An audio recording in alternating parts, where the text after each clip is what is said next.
श्रेया। रिया। श्रेया। रिया। पापा क्या नाम है? सुभाष। कहाँ घर है? हाँ? कहाँ घर है? सुपौल में। अच्छा, तुम इधर आओ। रात में क्या रोटी खाती है? एक। अरे हम 16 रोटी खाते हैं, तुम एक रोटी खाती है, इसलिए ऐसा आवाज़ कम है।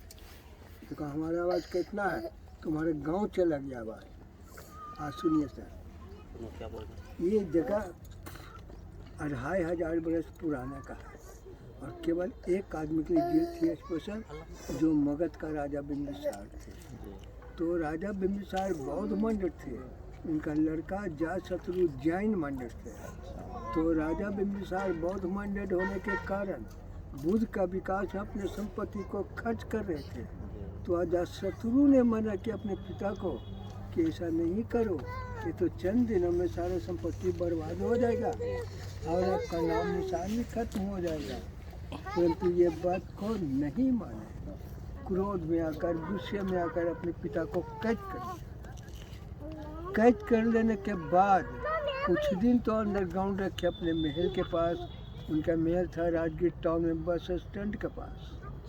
फिर अपने मंत्री संतरी को आदेश दिया कि एक जेल बनवा डालो। राजा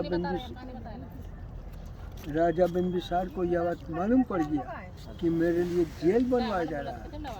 उन्होंने अपने प्रस्ताव रखे कि ठीक है भाई, मेरे लिए तो जेल बनवा ही रहे हो, परंतु ऐसा जगह जेल होना चाहिए मेरे लिए जहाँ पर प्रतिदिन भगवान बुद्ध का दर्शन होता है।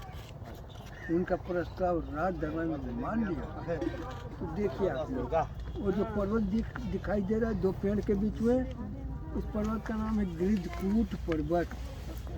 इसी पर्वत के ऊपर भगवान बुद्ध बैठकर उपदेश दिया करते थे, इसलिए यहाँ पर जेल बनवाया गया था।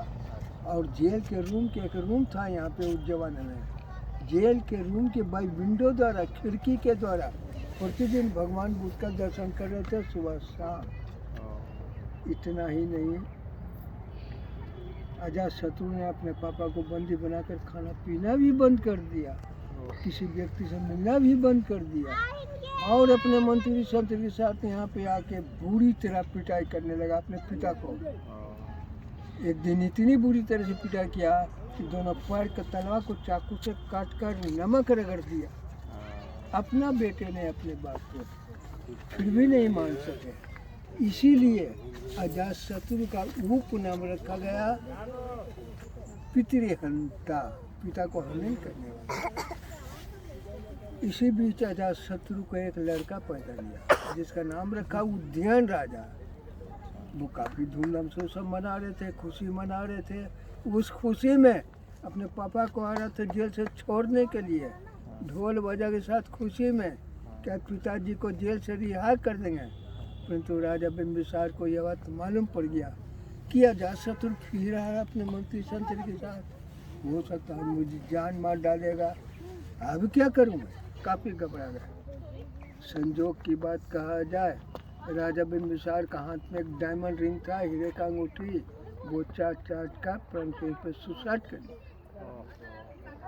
अब न वो राजा रहे न वो समय रहा। दिन प्रतिदिन मिट्टी झाड़ी के नीचे दबता चला गया। थोड़ा सा आंशिक खुदाई एक जगह किया था ब्रिटिश गवर्नमेंट का डायरेक्टर लॉर्ड कानिंगम ने 1861 में। तो एक पत्थर का रूम बरामद हुआ था, उसी रूम के अंदर से पैर का बिहड़ी, हाथ का हथकड़ी बरामद हुआ। ये सब काफ़ी कीमती होने के कारण यहाँ से ले जाकर नालंदा का म्यूजियम में सुरक्षा है तो रख दिया। और सुनिए, आज और बतलाऊंगा आपको। ये जेल का बाउंड्री वाल जो आज हम लोग देख रहा है, ऊपरी भाग दिख रहा है।